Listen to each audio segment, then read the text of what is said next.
When you receive your Solo 451, it comes with a Torx 25 screwdriver, which fits every nut and bolt on the Solo. The first thing we'll want to do is put the swivel elbow and install that. Loosen the screws, slide the elbow up into place, and then retighten the screws, and then kind of test it, make sure it swivels back and forth freely.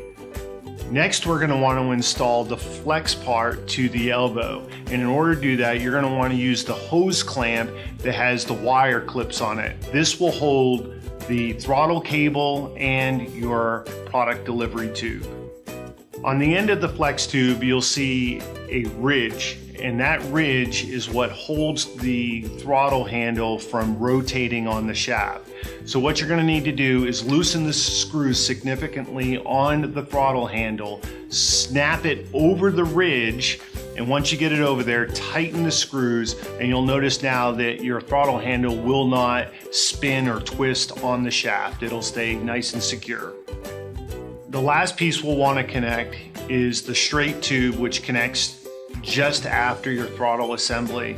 You'll want to use your last hose clamp. Again, the screws are already in there. You need to loosen those screws, slide that assembly together, and then tighten those screws. Before we assemble the clear tubes that will deliver the product, you're going to want to notice that there's two separate sizes. One is a longer tube, which goes from the tank to the throttle assembly. The shorter tube goes from the throttle assembly to the delivery tip. After you assemble the long one from the delivery tank to the throttle assembly, you can then snap it into the hose clip that you installed earlier. This will hold the tube up out of the way. Also, the throttle cable goes in just under that tube, and this keeps those cables from hanging loose. The short tube goes from the throttle assembly to the red tipped cap that goes on the end. And you'll notice that there are no hose clamps that hold these tubes on. You really just force them on to the ends, and on the very end of the tube is a red cap, and that red cap is what the clear hose connects to. And on the end of the red cap, you can change out the spray nozzles if you'll have. So you can either spray a round pattern, a divided pattern, or an angled pattern. And all those different cap assemblies come with your Solo 451. On the throttle assembly, you'll notice there's an on-off switch.